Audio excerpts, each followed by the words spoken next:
of the scope of trap beats, the Fixx is saying, ooh. DJ Focus, tell him turn you up, ooh. DJ Focus, tell him turn you up, ooh. Welcome back, DJ Focus, Dice Gamble. You tap back into the Fixx, your source of faith-infused hip-hop, R&B, and poetry. Time for our spiritual detox. And we got a special one for y'all today. When I tell you we got God's chosen soldier on with us, we have been watching the journey, man, ever since God taught me and everything he's done, man. He has been a champion for our space. And we happy that, listen, he got a deal. Life is good. God is being showed off in a powerful, powerful way. So we are excited to have a conversation with our brother, Zauntee. What's going on, bro? How you doing? I'm grateful to be here. I appreciate y'all having me. Brother, Absolutely. thanks for stopping by. Come on now. Yeah. It's nothing. It's nothing to have you on. We have, again, been championing your music for a while, and we've seen the success. Like, I feel like a lot of people think you're like an overnight success, but no, you've been putting the work in for a while. So Yes, I'm sir. glad everything is coming your way. Everything God had for you is coming your way. So come on in first. Before we talk about the tour, you got a new album out that's been tearing up the charts. Let's talk about the start, man. What made you want to get into Christian hip hop? Like, because I feel like you had a gift and you didn't have to use it, you know what I'm saying, just for Christian hip hop. So start there. Why did you choose to do Christian hip hop? Yeah, absolutely. When I first started making music, I kind of wrote down this motto and I still stick to it to this day. And I'll tell you how I got to that point. The motto is I make music people want with the message that they need. And anytime somebody asks me that elevator pitch, like, why do you do this? That's the shortest answer is like, I make music people want with the message that they need. But the reason that I got to that point, growing up, my family was in ministry. My grandparents were in ministry. Our house was just full of God's presence. And I always, I was always seeking Jesus. I was following him from a young age. And I mean, I even remember getting baptized by my grandfather when I was like 4 or 5 years old. Like it was a huge part of who I was. And then obviously when you grow up, you walk through struggle and success, you ups and downs. As a family already, we're going through hard times. And then as I get to that high school age, you start to realize people treat you differently because of what you believe. You start to feel that pressure, like do this, don't do that, that kind of stuff. And I went through this window where I was like, I just wanted to be accepted. I was tired of being left out. I was tired of being treated differently. I was tired of, some of the stuff that I dealt with. And I decided, all right, bet, like I'm going to find the people that you can't move with and I'm going to move with them. I'm going to find the girl you can't talk to. I'm going to get her number. Like I just kind of got in that headspace where I just wanted to be accepted. And it was all out of insecurity. So I started learning to maneuver and move around the wrong people for that desire for acceptance, for approval. And, it was about senior year. My mom found out how I was living. She was like, look, in 10 years, you won't have these people. And you'll have Jesus to lean on when you're ready. You need hope. You can come back because you know what the truth is in your heart. But they don't have an answer. So you're standing on a life raft, putting a foot in the water to be like them. But you're watching them drown. And the whole time you should be helping them. And that woke me up. I just felt like this weight of responsibility. Like, even if it's uncomfortable, even if it's difficult, I have a responsibility to represent God to them. And I started doing that in my day to day. I started to just, all right, I'm going to turn it around. I'm going to live different. I'm going to, change the way that I'm moving. And the people that I last expected were the ones who were asking me, hey, I see that your life is different now. I want to find God. Can you help me get there? Getting calls from people when they're locked up, getting calls when like they're sober for the first time. And hey, could you pray with me? And that made such an impact in my personal life. I just got this courage. Like, man, I'm being bold for what I believe and it's actually making a difference. What if I took the thing that I've always been passionate about and I put that message into that music? Because I'd been doing music my whole life. I just kind of on the side. I never made it my focus. And I told the Lord in 2017, I was like, I'm going to give you 1 year. Graduating high school this year, I'm going to give you just all I have. I'll go work a job. And then when I'm not, every moment that I have is going to be towards this music. And this music is all going to be for you. And that was the kind of the theme of God taught me when they asked me how. It's all him. And that was the whole 2016 XXL freshman era with like all those artists coming out. So in my mind, I was like, all right, how can I present like a look and a sound that's going to compete with mainstream but point to Jesus?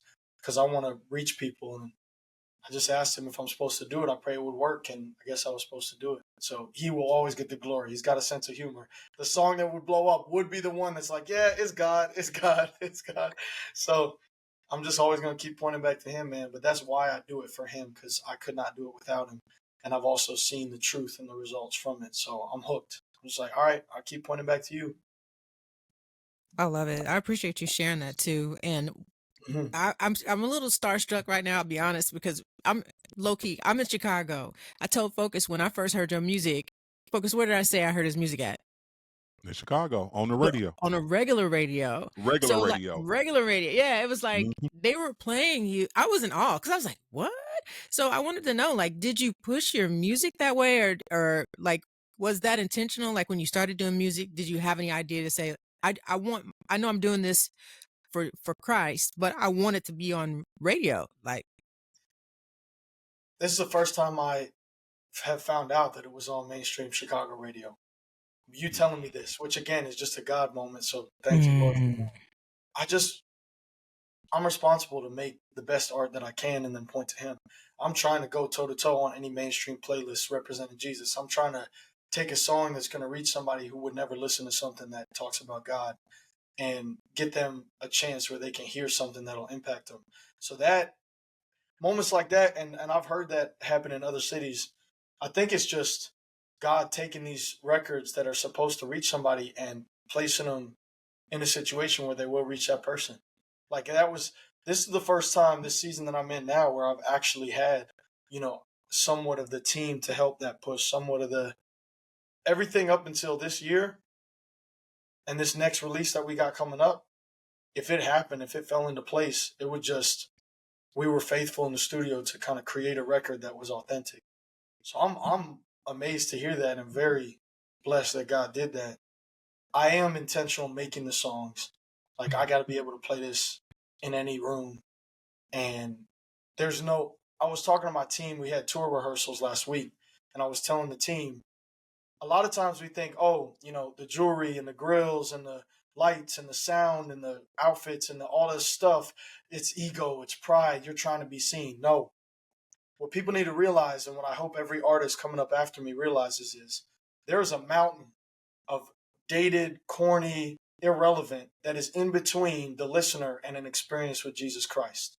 Every time you add to the relevancy or the brand, you are moving away that mountain of sand for them to get to Jesus. You're not building you up. You're destroying what could stop them or hold them back from an authentic experience with Christ. Because I, as a believer, can listen to a worship song and I can look past whether it, if it's good or if it's not. I can look past, a sermon, if it's very, if it's big language or if it's super vernacular. Like, as a believer, we can receive what we're supposed to. You know what I mean? Like Paul said, like, you don't have to drink milk anymore. You can eat solid food. But you got to realize, if these people who are walking through things that we've all walked through at one point, sometimes you need to make it very simple, like no hangups before the message. So I think that's what I try to do with the music. And then it allows, is being a good steward of what God gives me. Then it allows him to be like, all right, cool. You did your very best to make this ready to give to the world. So I'm going to put it into a room. And then it does its own thing from there that I don't even know about until this moment. That's the beauty of testimony. Man, praise God. Amen. Yeah, bro. that's what's up. And I'm with you. Me and Dice agree. It's cool to show Jesus off in a way that everybody can relate to it. So yes, we are firm believers of that too as well. Let's talk about this Atlantic record signing, man. This thing is bananas. We saw the news and we was like, wow, we can't wait to talk to you. So come on, man. Yeah. I know this thing has been brewing for a while. What was that? What was your first initial feeling when you got that call and you knew like it was really about to happen? Man, there's a movie moment. I was in a movie theater and my manager had called me. I was just like, hey, man, like, I'm in a movie. I'll hit you back. And he texted me like all caps, like, no, you need to answer the call. And I was like, okay, like, he never says that. So, all right. So I stepped outside of the theater and I answered it. And it was Dallas Martin, who's now the A&R with Atlantic that I work with. And he's amazing. And he was like, hey, Steph was just showing me your stuff and we've been looking at you and all your music and like, this is impressive and there's something about it and what are the steps we got to take to work together. And I just went back in the theater like that. I just talked to the executive A&R over Atlantic Records and they're talking about how powerful the music is and how there's something here. I was I couldn't really process it at the time. It was just like, all right, like I've learned to just trust God in the process. But the story is crazy. What got me to this point? So, shout out to BEC Recording. So that was a label I was with to release We Already Won, and they're amazing. I'm friends with the owner, and that whole team is incredible. I hit him up and I was like, hey man, there's some interest from Atlantic Records, and I had 2 years left on my deal. Minimum 10 songs for each year, right? Because we had agreed on that partnership. And he was just like, well, look, we'll all win if you sign with Atlantic. You'll be able to continue your mission and reach more people. And they'll come back and listen to these songs. So how about instead of you staying with us for 2 more years, you deliver a 20-song album, and then I'll let you out of your deal now. And I'm like, that never happens in the music industry. So again, wow, God has to be a part of all this. And so in 6 days, we made the 17 remaining songs for the album. We just locked in and didn't eat, didn't sleep, just like, 17 more songs on top of, at that time, Hard Work Got First, Blessed and Chosen, and God Had Other Plans were already out. And then we finished the rest of the record and turned it in, and that's We Already Won. And went and shot the video in January, and then finished negotiating and the process with Atlantic and finalized that like right at the beginning of the year, and went down to New York to do the whole, signing, meet everybody. We'd already signed the contract, but we're going to like connect with the whole team, and it's incredible. I love the team that I'm working with there too. It's a lot of believers who have been waiting for an artist that they can get behind. A lot you don't say. You don't say, huh? You don't. There are believers in that space, huh? You don't say. Turns out. Yeah, turns out. Everywhere. So I was talking to somebody about this the other day, because I didn't know what I was walking into. I was ready for war. I was like, all right, this is a mainstream label. Right. Who knows what it's going to be like? Right. This is a company that has to make money at the end of the day, and they're going to follow the lead of an artist and the artist's camp on how are we going to make that money. So when an artist comes in and says, I've tapped into a source and I want that symbolism in my video so that I can be world famous, if it makes some money, they're going to put it in there. They are not in the back room, as far as I've experienced so far. The people who work in that building, they're not the ones who are pushing. Most of the times it's the artists who come in with that influence. So what's my responsibility? To walk in with the same level of influence for Jesus Christ. That's good. Right? And then what's happening is, it was cool. They told me this, the whole building, right? There's so many people who work there. They kind of present a new artist, like, all right, this is the new artist. They kind of brief everybody. And then the building, like, they raise their hand for like, all right, I want to be on that project. Can you assign me to that project? And like, wow, all the believers in the room, there's like 20 people, like, we want to work Zauntee. And so when I walked into the first conference meeting that we had, it was just a packed table, and they're all like, it's time to change the music industry. We've been waiting for an artist like this. Like, we're rallying inside. We're taking over the music industry from the inside out. My team has really been incredible, and I'm having a lot of fun. It blows my mind that like this is possible. But I think the reason why I'm allowed to experience it is so I can yell at every young artist who's in their room right now making songs, every artist who feels like giving up, and they're, just maybe one more song. Like, God uses us to impact this whole game. And if the artist comes in with boldness and doesn't compromise, but comes in with like, I know who I am, you'd be amazed at how much people will rally. They just need someone to lead them. That's good. That's good. Yeah, it is. Listen, DJ Focus, Dice Gamble. We got guys chosen on Zauntee. Listen, don't touch that down. We coming right back with more. You're tapped into the Fixx. And the Fixx is in. Holy Culture Radio. We're not just background noise. We play the music that inspires you, because every song has a story. Christian hip hop and R&B music and talk on Siriusxm channel 154, 24 hours a day. Holy Culture Radio is changing the game. Discussions about faith, arts, vocation, and education. We talk about the real issues that affect our communities and work together to find solutions. Join the discussion at holyculture.net and be heard. And we back. DJ Focus, Dice Gamble. We still got Zauntee on, don't we, Dice? Yes, we do. Listen, he's been giving us the exclusive about the signing and the crew, the whole nine, the journey.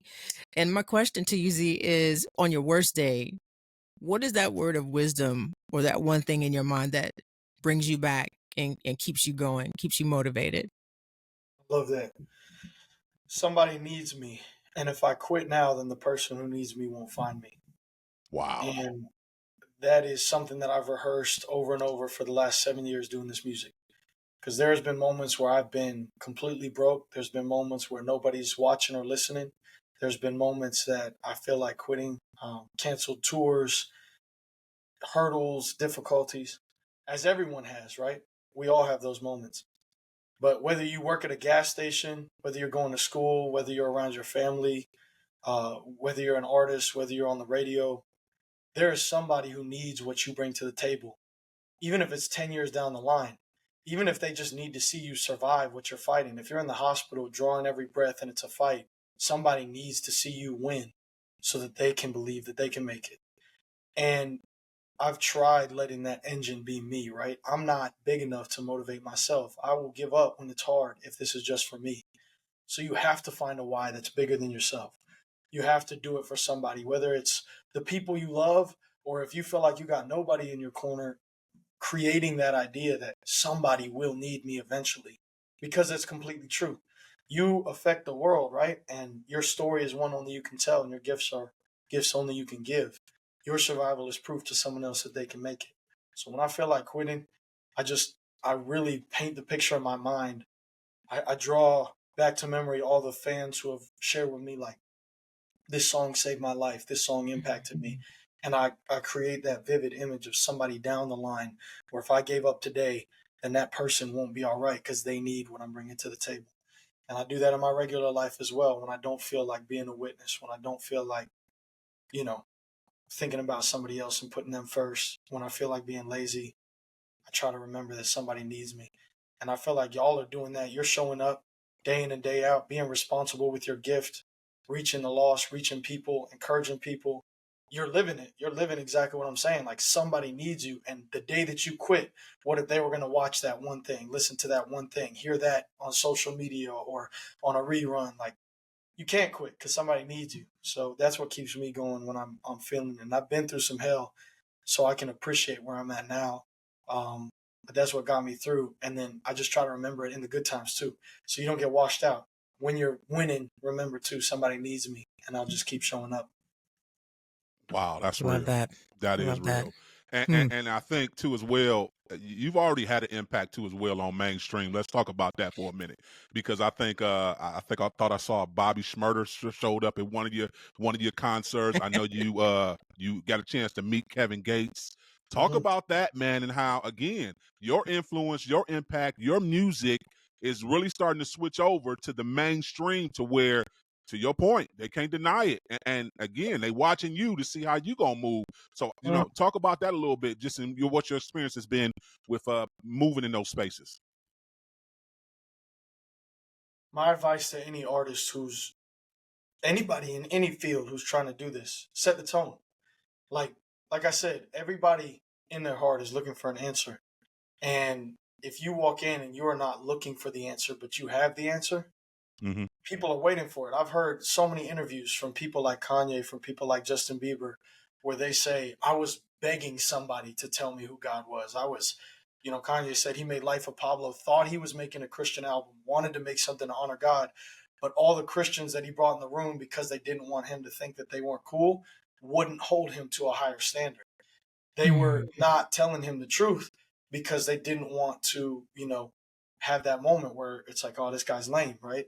And he was like, man, when I got to the point of making Jesus his king, it's because I finally had some people around me who were pushing me to be better. And I think the journey that he's been on, he needs some more of those people in the room. I believe someday I'll be one of those people, encouraging him to find the hope that I've found in Jesus Christ.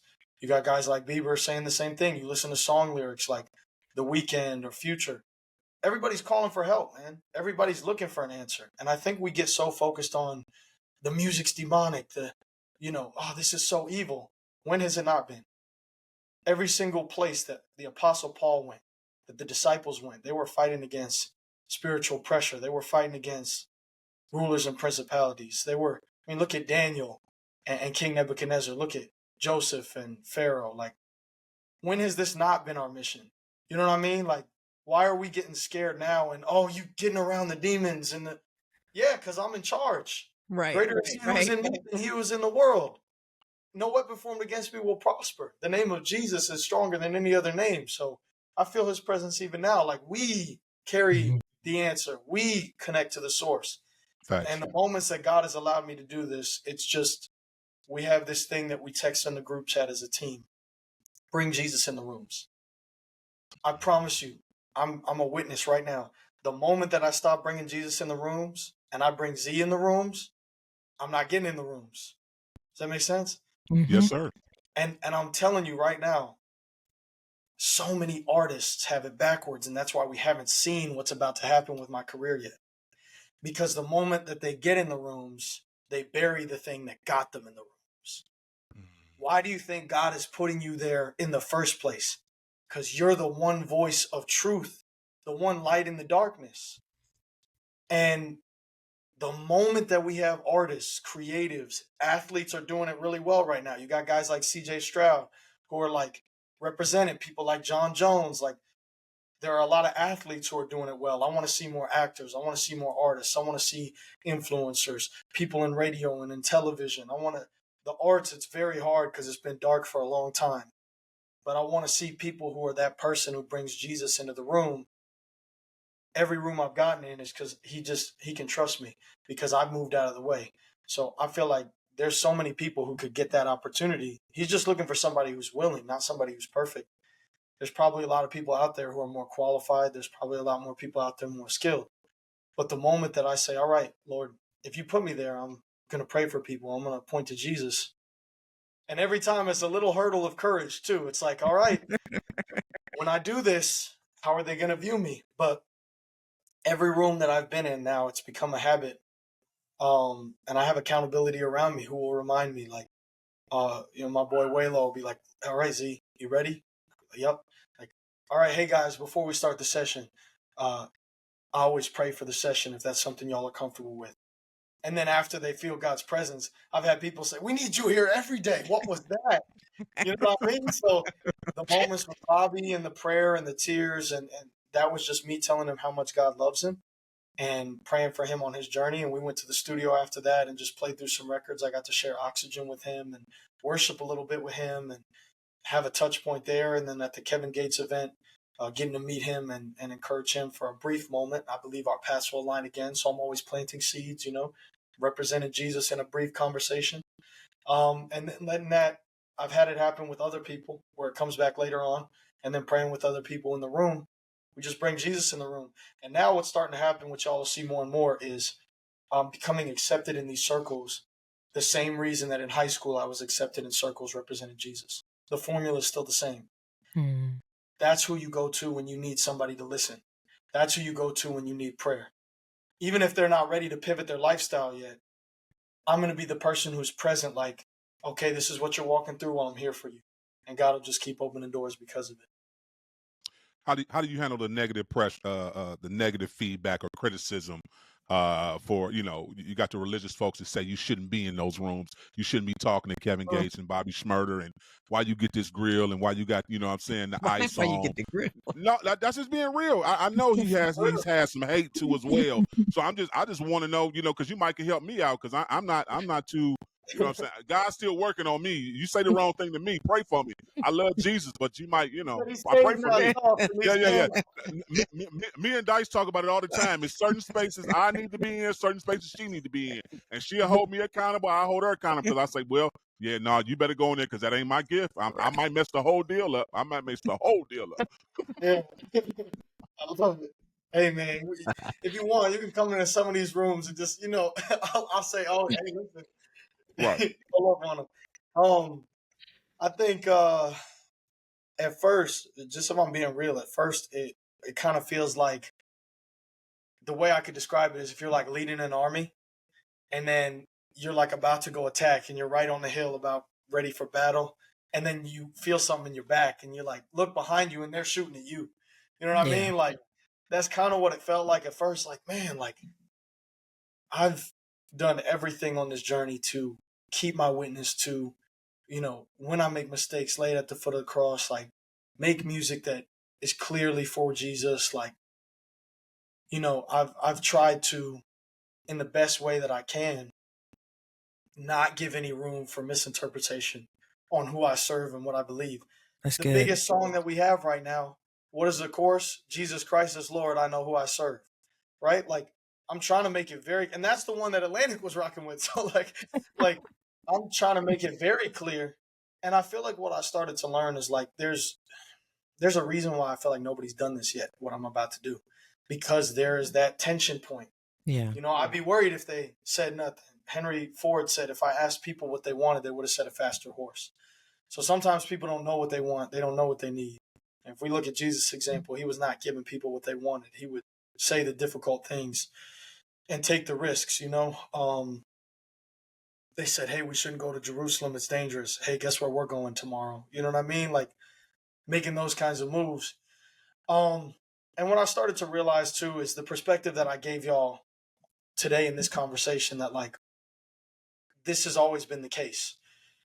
Whether it's Jesus himself, whether it's the apostles, whether it's the prophets, you know, the government and the religion are always at odds with the message, but the least of these and the people rally towards it.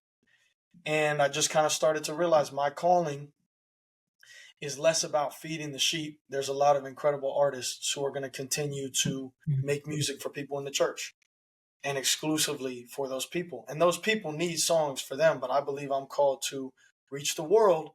And in doing so, a lot of people like myself who love music and love God and are waiting for something that they can rock with that points to him.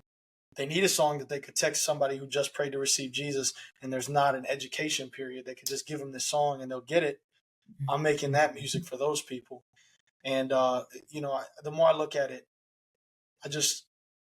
my mom has been a huge part of helping me through the process, just encouraging me. She's amazing. She's my hero. And she's just been like, you know your calling. You know who you're called to be. And this is just part of it. We've always known that there would be a point where you're doing something nobody's done before. And you're going to have no hate if you're just remaining average, if you're not doing something new. So all the engagement on socials, all the conversation, I'm almost looking at it now like that's proof that we're doing something right. Like people are talking. The people who are comfortable are, you know, it's rubbing them the wrong way. The people who have been waiting for somebody to lead this movement, they're rallying. So at this point now, I'm starting to get ready to embrace it, and I'm ready for it. Like the hate just slides off, and everybody who's ready to be part of this movement, I'm just going to keep that banner high and keep running forward. And then whoever's meant to follow me will, and whoever's not supposed to be part of the movement, you know, they'll fall off. And it's not my job to determine who the audience is. I'm just here to keep showing up. Whew. It's been a beautiful time, you know, that you've right now is what I'm trying to say. Just you really sharing all this knowledge, because we do have a lot of people who listen to our show. And as we all know, Siriusxm, it's not necessarily known for having a station like ours. So thank you for taking that time and really being transparent. I think you probably really reach some people and touch some people. I respect y'all what you do. Yeah. Listen, you've done so much, and I know you just got signed. But what is one goal that you want to achieve concerning being with Atlantic? Like what's in your heart where you're like, if I could either work with that person or do something like that, or maybe this music can get put somewhere that it hasn't gone before, or do something with your music that you haven't done yet? My biggest goal right now is this will happen. This is not an if. I will headline arenas. I got to prove that it's possible to win and to win for God. That's why God is using me. I'm Gideon in the music industry, right? Like I'm showing them that no matter what the obstacle that you face is, if you represent Jesus, greater is he who's in me than he who's in the world. I'm tapped into the source, so I will win. And I feel like the partnership that I have right now, everybody's on the same page. We're making arena music. Eventually, stadiums. Guys are going to take this and make it global. But right now, the goal is to create these songs that can reach people right where they're at, to soundtrack their lives and get to that point where we're filling that arena, filling that stadium. And I want it to be the place where somebody who follows the God that I follow is bringing people who they could never get into a church. You know, they're like, this is a moment where it's like, this is a chance for you to see them hit a checkpoint in their life. And then people who are looking for answers or looking for peace or looking for hope, they desire the feeling that they get in that show because it's God's presence. and I will continue to point them to Jesus in those environments. We just did those tour rehearsals that I was talking about.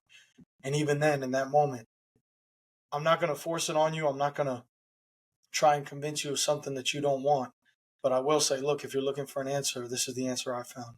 And I'll continue to do that every time I have a microphone. I feel like all the collaborations, and I want to work with, I'm telling y'all now so that you guys can know this, I want to work with mainstream artists. I want to be the artist who, like, they grew up in church and they've been feeling for a long time that they need to use their gifts for God, and their label's not going to let them make that album. But if they come and work with Zauntee, it's a smart business decision because we have an audience and they get a chance to do something for the Lord. And I know already that there's going to be pushback there, but trust me, I've been in enough studio sessions and connection points with these people now where even that session is something that I'll set up a feature just so I get a chance to pray with them and give them a gospel. Like, I can't be concerned with the reaction. I got to be concerned with the mission. Mm-hmm. So that'll happen. I'll have features with artists, and I on that end, I just trust that God is going to bring whoever it's meant to be. So I would say those would be my two goals that I feel like our new relationship with Atlantic Records is going to, they're on the same page, and it's going to really help it fall into place. Filling up those arenas and then working with mainstream artists to point back to God. Yeah, that's awesome. That's big. Yeah. So come on, talk about this tour, man, before we get you out of here. This tour's kicking off, and shouts out to you to kicking it off in Ohio first. You coming to my state first, so shouts out to you. You know what I'm saying? Yes, sir. Yes, sir. So come on, talk about it. Yes, sir. Is that, do y'all actually call it the land, or is that? We do. Tab? Yes. Okay. Yeah. If it's not the land, it's 216. So it's either the land or 216.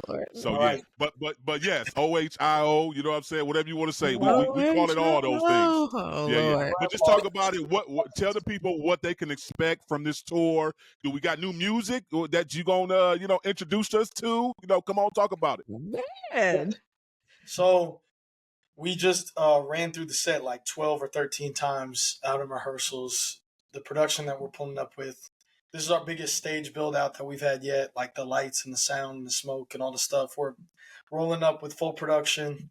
I'll be playing some instruments and stuff, as well as we got the live music factor. The set is crazy. This is my favorite set that I've ever performed. Like, I wish that I could be in the crowd and just experience it. We will be playing unreleased music, including what the next single is. So if you want to find out what that next single is, pull up to the show.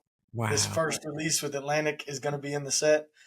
We also have some moments in the set where we'll be, like I said, like I'll be on acoustic guitar, electric guitar, like freestyling, all that stuff. It's cool moments. And I'm also going to be very focused on, this is the first, so the last tour that we did was in November, and we hit a lot of markets that I have been hitting consistently. This one is fun because we're going to go a lot of cities that have been waiting for us to pull up. And I'm going to get to be in those cities for the first time. But I feel like if you're a zealot, or if you're interested in this movement, or you believe in this movement, this is the tour to come to, because this is like that breath before we jump. This is a moment where I want to, during the VIP, meeting everybody, connecting with everyone, hearing your stories. Like, this is the locker room before we go out in the field. This tour is like, the supporters for this movement, we're all getting on the same page so that we can go out and take over the music industry.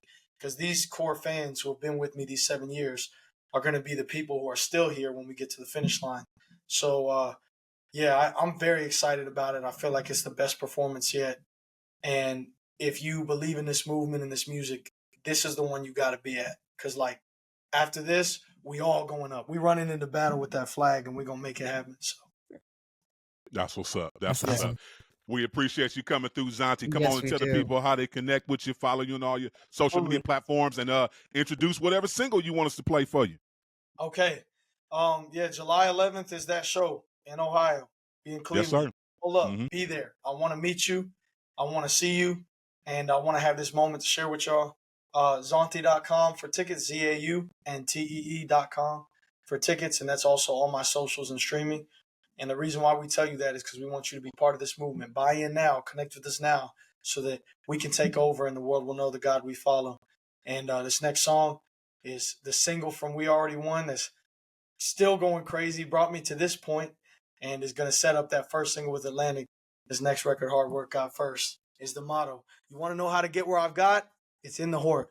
It's in the chorus. It's in the hook. It's right there. It's written down. Hard work, God first. Make it happen. Keep it locked. You tune into the Fixx. And the Fixx is in.